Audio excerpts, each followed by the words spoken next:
at all? I don't think I would.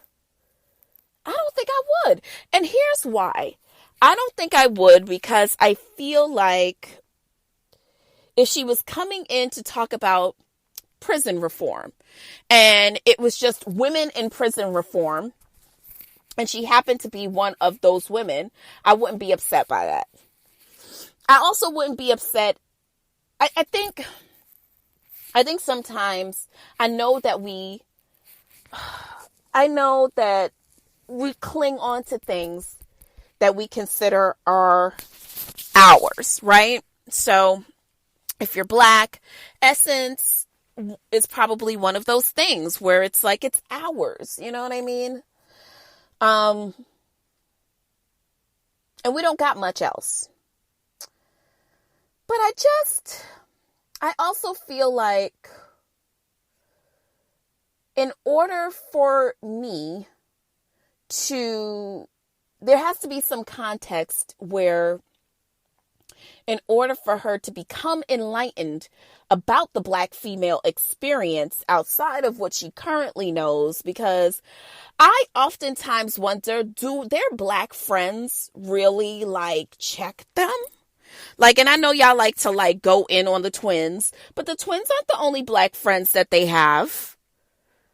They're not. I mean, Kim hangs out with Lala a lot, and Lala is Afro-Latina. So I don't know if that would somehow skew her. And I'm not questioning Lala's stance on Black America. I don't know her, but I don't know if they have those kind of conversations. And let me say this. It's not a thing of because you are the Black friend, you should be schooling them. I think race conversations between any group of friends is necessary. You know what I mean? I think it gets to a point in friendship where you have to understand what are your values, what are the things that you stand on, Because the things that you stand on help me get a better understanding of you. So that's just my opinion. My other opinion is that OT Genesis is dead ass wrong for coming at Keisha Cole and family. Now, in case you were not really paying attention, which I don't blame you, and I don't blame you, but if you weren't paying attention earlier on this week, OT Genesis, with a quick post and delete, had some shit to say about, if you recall, OT Genesis covered Keisha Cole's song, Love, and he turned it into a Crip version. And it was funny. It got a cackle out the girls. Keisha Cole didn't like it. She tried to say if he, I think there was some threats of lawsuits and all kind of other shit. You know what I mean? This actually made its way into social media again this week, where I think OT Genesis said something about just joking and whatever. One thing led to another.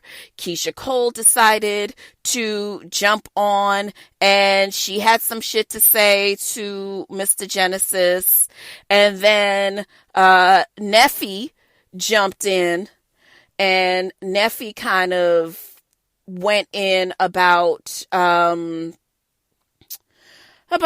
Genesis being an insecure boy who tries to attack women because they're more masculine than you, blah, blah, blah.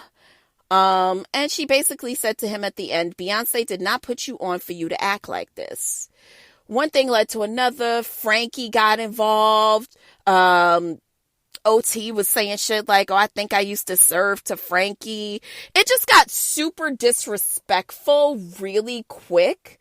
And then OT came on and, he issued his thing about, oh, I don't like to, I love women. I don't like to fight with women. And, listen, I don't know if you care about this at all, but by and large, I think what this always shows me is that, number one, walk away from shit like this. Put yourself in the elevator and just walk out. One thing I will say for sure is it takes a certain kind of man to walk away from a woman and not get so ego caught up that you are now battling egos with someone, you know what I mean, with this woman, and I know that egos have no real sexuality, because really what it's about is two people. I'm going to show you. No, I'm going to show you. No, I'm going to show you. And it is, you are basically so associated with your ego that this person's saying something to you that when you dig deep into it, A, is not you, and B, doesn't even need to be responded to by you because it's not you. But, it becomes this thing. Anyways, I don't want to get into the bag of like, oh, you hate women and but I will get into the bag of guard your ego. This is, I think that, that is something that I have been trying to work on, and I think that I will always be working on it. Someone said something to me this week, and it was just something about just kind of how they viewed me in a certain situation. And I took umbrage to it, like, oh, what? And then I thought about it, and I was like, you know what? Take the parts that are relevant to you. Take the parts that you can accept right now, and leave the other parts where they are. This is someone's personal opinion. It really doesn't have to shape who you truly are. And it's a hard task, because instantly if someone does something to slight you, your ego is slighted, you want to impulsively retaliate back. But even as we step into what this new world is going to look like, and the social distancing and how we correlate to each other, I think the impulsivity in which we just kind of dealt with each other, I think that will have to change. Like, you're going to have to check yourself for real every time you go outside. I don't know. What else, you guys? I don't even care. Well, I saw this story about the game, and some girl suing him and getting all his money, and him being like, ha, you don't have my money, you thought. Oh, hey, you guys. Wait a minute before we even get into this, because I know where y'all wanted to go. So there I am, about 8:58 last night, sitting up in my room, and sipping on my Chardonnay, because, whatever. And the live comes on, Teddy Riley versus Babyface. And we're waiting. We're patiently waiting. Like, some of us got to the club at 9:00. So 9:07, we like, yeah. Hey, I done secured my spizzac. Yeah.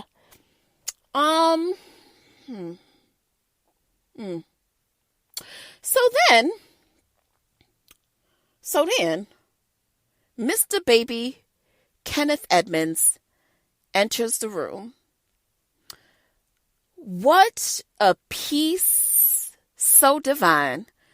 He is just, his whole aura is just chill. And first of all, it was definitely interesting to see just the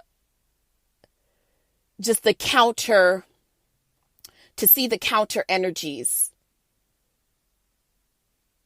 It was very interesting to see the counter energies. Like, Teddy Riley was like New Jack Swing energy, and Babyface was like, when will I see you again? It was definitely interesting. Teddy came to perform. Teddy came to be seen. Teddy said, this is my one chance. I've got one night only. And, you know, okay. And it just, I don't know. It would have been an epic battle. I think Teddy Riley. Okay, so I used to work, and I tell this story all the time, but what's one more time?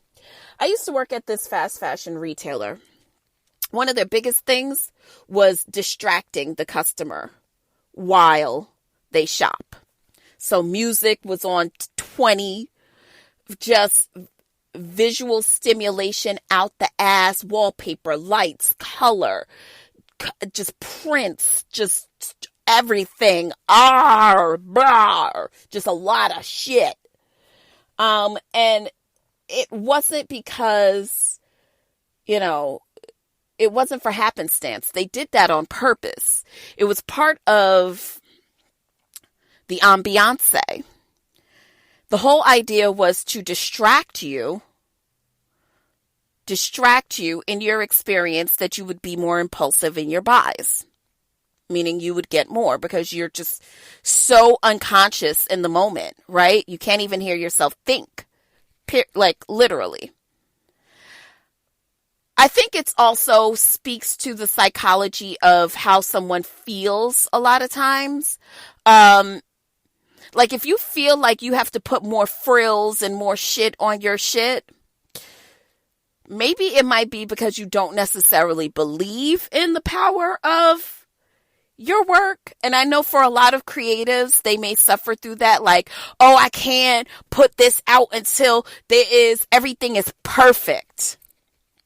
So I got my hype man, I got my DJ, I got the screen, I got the mics, I got the everything. But nigga, you didn't have the sound, bro. And like 11 niggas in the room, could nobody help him.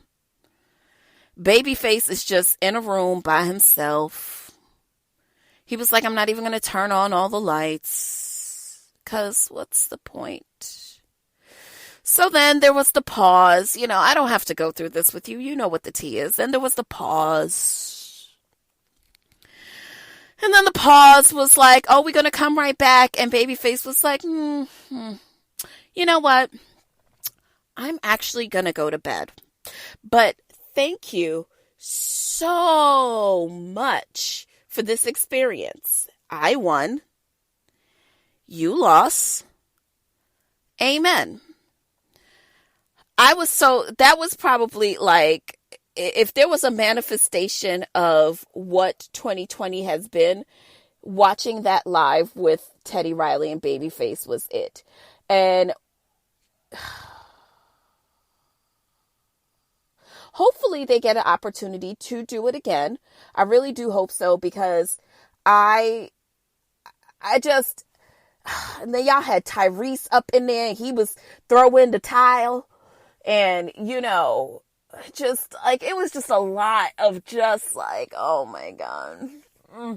It was one of the first battles where I saw a large spectrum of celebrity showings.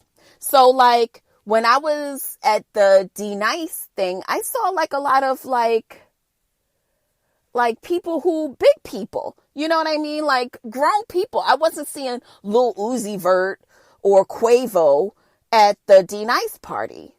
You know, Michelle Obama was there, for God's sakes. Okay. So it wasn't that kind of party. This last night was the first time that I had seen. I mean, I know Timberland, whatever. But even then, I saw like younger heads, but not like